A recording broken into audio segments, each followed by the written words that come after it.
All right, on to Chapter 5, Problems and Solutions in Modern Policing.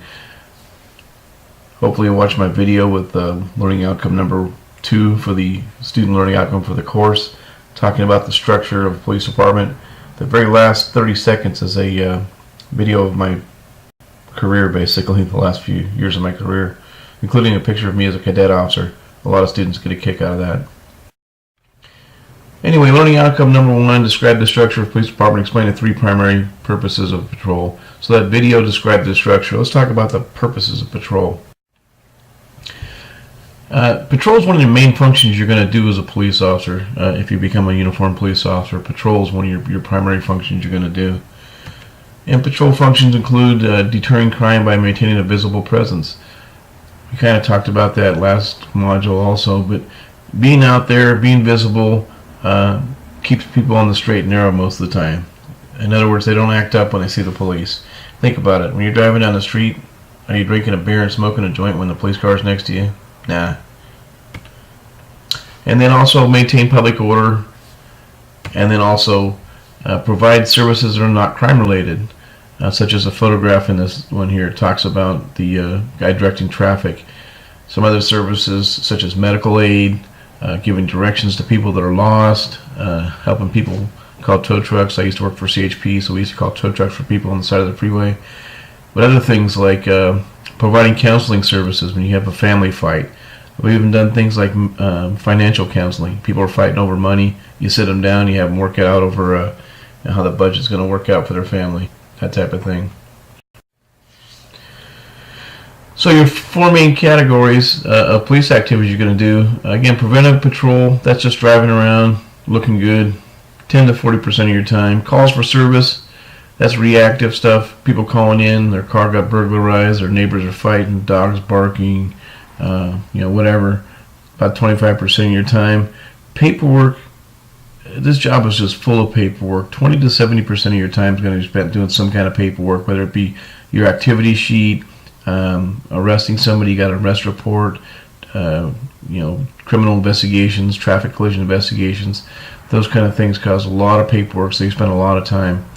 And only about 15% of your time are officer-initiated activities.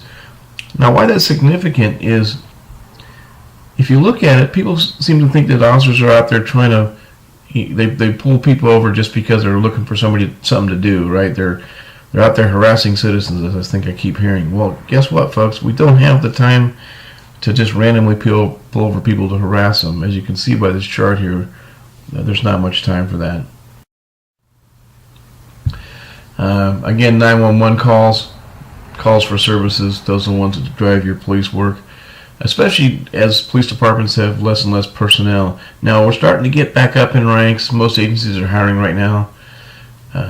But other proactive police work, traffic stops. It's one of your best ways to catch criminals, traffic stops. Everybody, especially in California here, drives a car. Stop and talk, those are pedestrian stops. My brother used to call them hoomies. My brother used to be a deputy sheriff, and he'd say hoomies.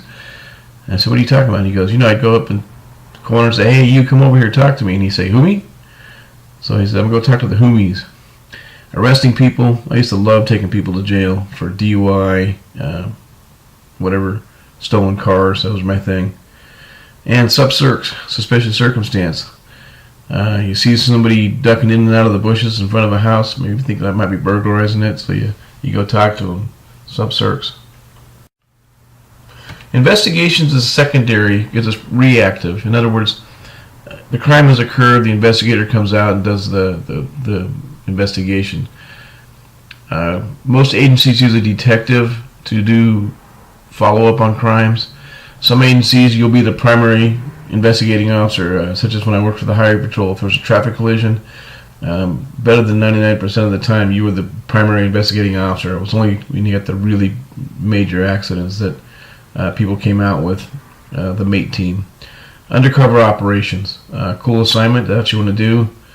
Yeah, you take over a false identity, and you try to do narcotics investigations, things like that.